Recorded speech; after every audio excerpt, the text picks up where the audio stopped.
Fue la mayor aventura marítima de todos los tiempos, una epopeya humana que comenzó el navegante portugués Francisco de Magallanes y culminó el vasco de Guetaria Juan Sebastián Elcano, completando en la nao Victoria la primera circunnavegación de la tierra en la historia.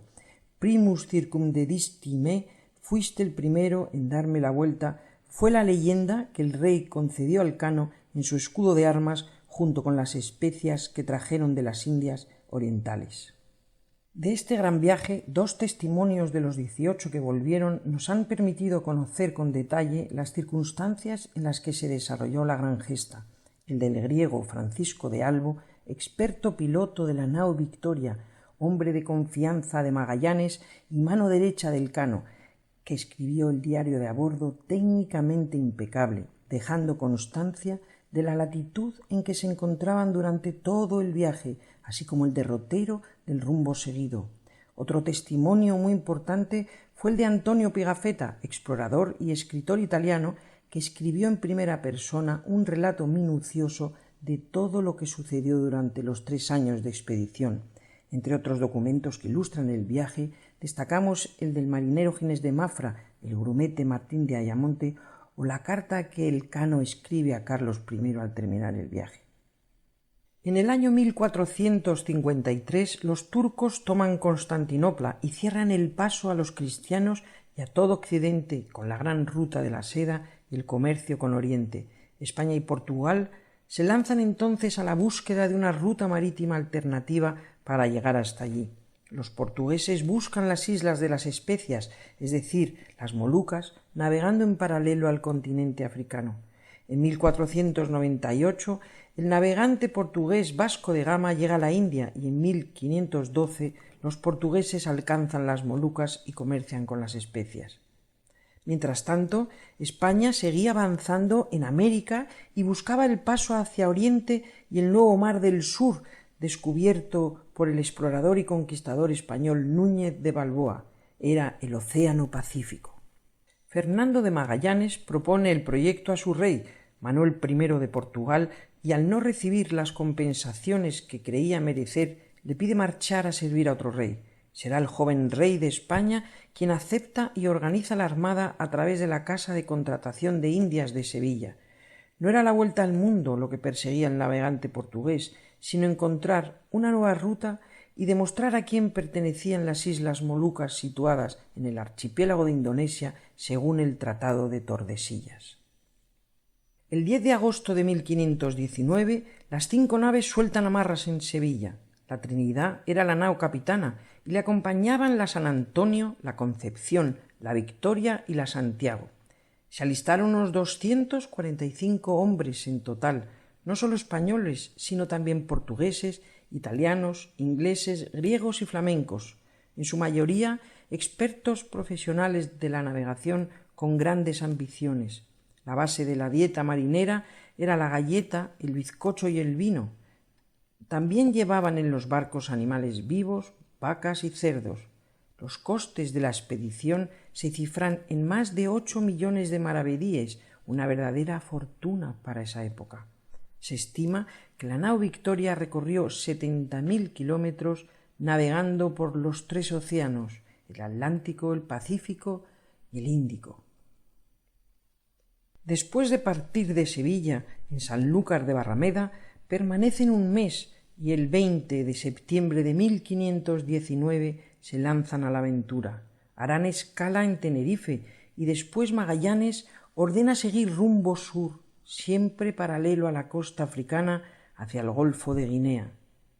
Sufren enseguida grandes calmas y días en que no avanzan nada, además del mal tiempo, y ante la negativa de Magallanes a compartir sus decisiones con quien estaba obligado a hacerlo por orden del rey, el capitán Juan de Cartagena, comienzan las desavenencias.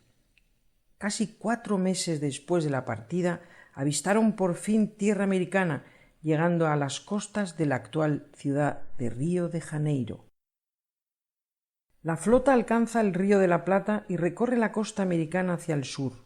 Cada entrante y cada ensenada hacia el oeste era un posible paso hacia el Océano Pacífico, primer objetivo perseguido por lo que había que explorarlo. Continúan navegando hasta que llegan a lo que llamaron Puerto de San Julián, al sur de Argentina. Magallanes decide pasar el invierno allí.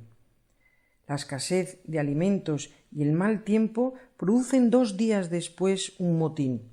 Algunos oficiales pedían continuar en búsqueda del estrecho y otros dirigirse hacia el Cabo de Buena Esperanza e ir por la vía portuguesa sin recalar.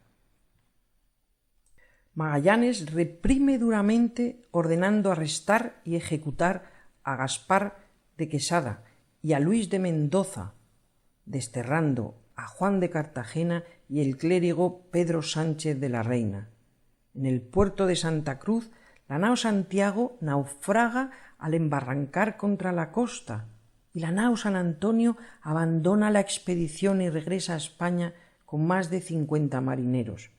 La travesía del estrecho de Magallanes lleva casi un mes y por fin, el 28 de noviembre de 1520, desembocan en el océano que llamarán Pacífico, ya que por fortuna en él no encontraron ninguna tormenta y el viento siempre les fue favorable. Durante la travesía por el Pacífico, que dura 3 meses, mueren muchos hombres por el hambre y el escorbuto. Llegan a comer serrín, ratas y el cuero de la arboladura. Alcanzan las islas Filipinas el 27 de abril de 1521 y en la batalla de Mactán, luchando contra los isleños, muere Magallanes. Tras su muerte y la de otros marineros, deciden quemar la nao Concepción por la escasa tripulación que quedaba. Es en Borneo donde Juan López Carballo, a la sazón capitán mayor, es procesado por sus compañeros, que eligen para sustituirlo en el cargo a Gonzalo Gómez de Espinosa, capitán de la nao Trinidad, y a Juan Sebastián Elcano, capitán de la nao Victoria. La expedición continúa navegando y por fin el 8 de noviembre de 1521 alcanzan la especiería, objetivo inicial del viaje, donde cargan las codiciadas especias, especialmente el clavo, que venderán muy caras cuando vuelvan a España. Justo en el momento de partir, la nao Trinidad tiene una vía de agua, por lo que su capitán, Gonzalo Gómez de Espinosa, decide quedarse, repararla e intentar regresar cruzando de nuevo el Pacífico hacia Panamá, donde esperan recibir ayuda de otros españoles. Para evitar el riesgo de ser localizados por los portugueses, será Elcano, al mando de la nao Victoria, el que continuará con el primer plan de volver por el Océano Índico, concibiendo así la primera vuelta al mundo y demostrar con hechos que la Tierra era redonda. No obstante, esta opción entrañaba el peligro de adentrarse en las zonas controladas por los portugueses, que les obligaban a no poder detenerse en tierra y recorrer medio mundo sin escalas. Sabían que si eran atrapados les esperaban la prisión o la muerte, por ello Elcano decide navegar siempre alejado de la costa. En el viaje de vuelta a España pasan cerca de Australia, estando a punto de descubrirla. Consiguen doblar el Cabo de Buena Esperanza a pesar de que se partió el mástil y la verga del trinquete. En el Atlántico navegan a más velocidad, pero la dureza del viaje y la escasez de alimentos no dejan de cobrarse víctimas. Deciden entonces recalar en la isla de Cabo Verde. Allí los portugueses detendrán a 13 hombres y Elcano tiene que huir largando velas rápidamente.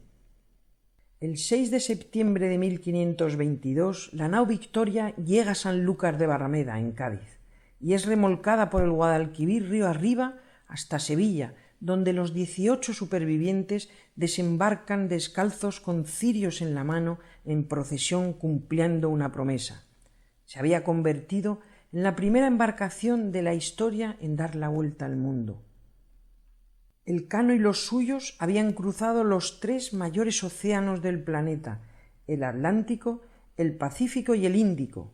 De aquellos casi 250 hombres que partieron de Sevilla, restando el medio centenar que desertaron y volvieron a España en la nao San Antonio, así como los 13 arrestados en Cabo Verde, finalmente en la nao Victoria solo regresaban a España 18 hombres.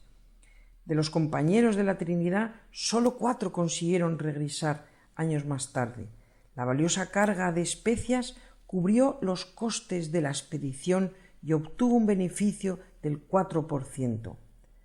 Juan Sebastián Elcano escribió al emperador Carlos I: «Y más sabrá vuestra alta majestad, lo que debemos estimar y tener es que hemos descubierto y redondeado toda la redondez del mundo, yendo para el occidente y viniendo por el oriente.